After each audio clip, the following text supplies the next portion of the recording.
And now the part we've all been waiting for, the moment we can start talking about live coding, which is using SonicPi to create evolving live compositions in real time. And just before we do that, I thought it would be good to have a really quick recap of all the ingredients that we've been looking at, all of the commands, all the things we can do with SonicPi, so that when we start creating these live compositions, we know all of the things that we can draw into the mix to create the music that we want to create. So I'm just going to start right from the beginning and just remind you of all the things that we've talked about. So most simply, the first thing we looked at was just how do we play a sound in SonicPi, and that's using this play command. And by using play 60 here, that just plays me a note of middle C. By the way, these hashes are just comments, so if you're ever writing a program and you want to make some commands not work anymore, just put them to one side for a moment, you can use a hash, which on the Mac is Alt 3, and I think it's on the numbers on a Windows normal keyboard.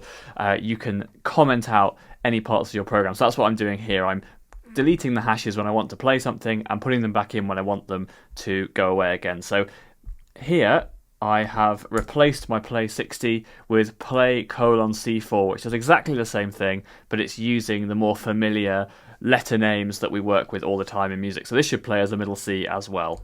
There we go, so that is how that works. We can of course change the synth that's being used.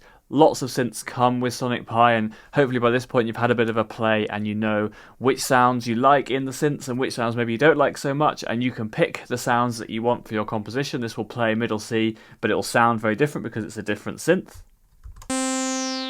We don't just have to write things for synths in SonicPi, we can play recorded music, and that's what happens when we write the play sample command. All we have to do is write play sample and the name of the sample that we want to play.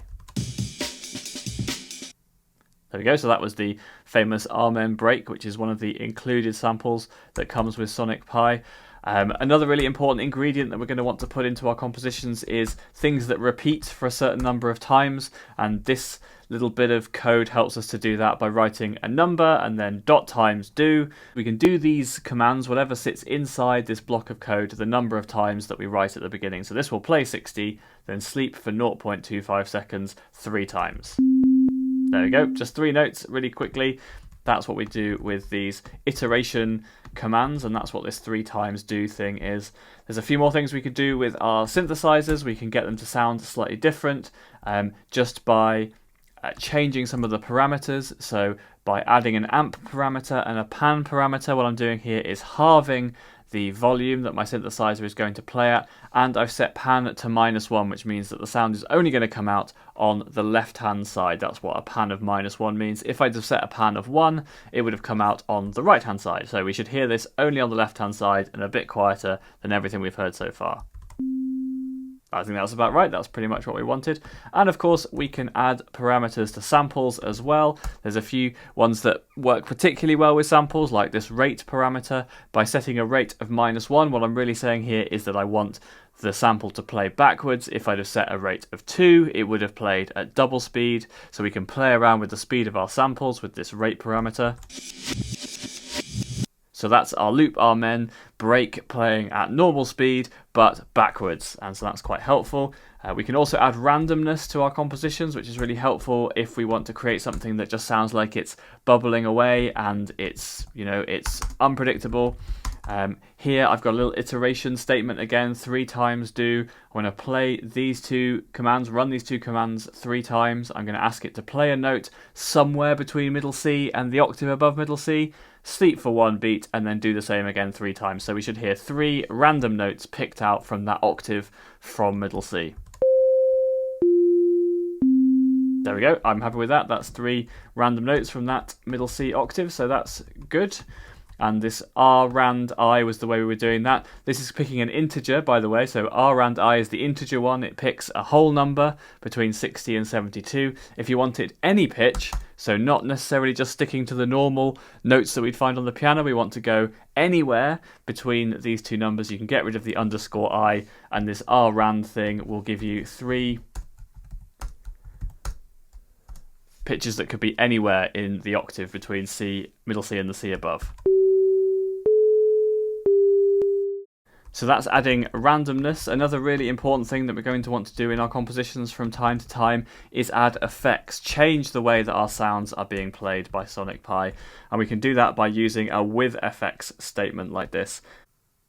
And so by surrounding our play 60 command with this with effects statement, we can add all kinds of interesting effects to the sounds that we're playing. This is the slicer, which will cut our note up into lots of little pieces. And we can even stack these up and add lots of effects to the same instructions by nesting these with effects statements, which is something we looked at in the effects video.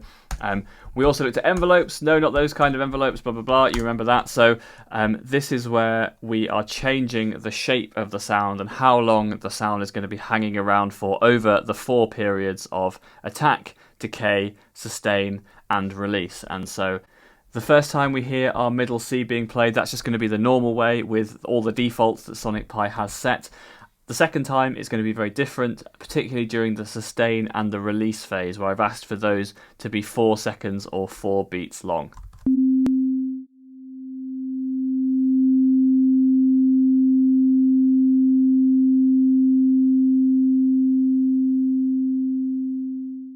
And so that's our envelope showing how we can just change the way that our sounds are going to be played by the synthesizer, particularly in terms of how long they're going to be sticking around for, how long they take to arrive, how long they take to go away for. And finally, this idea of rings, a really powerful way of collecting together things like scales and chords in SonicPi. And here I've asked SonicPi to tick through the Phrygian mode over the course of 4 octaves. And this is going to sound really interesting. It's just going to run right from the bottom of the mode right the way to the top.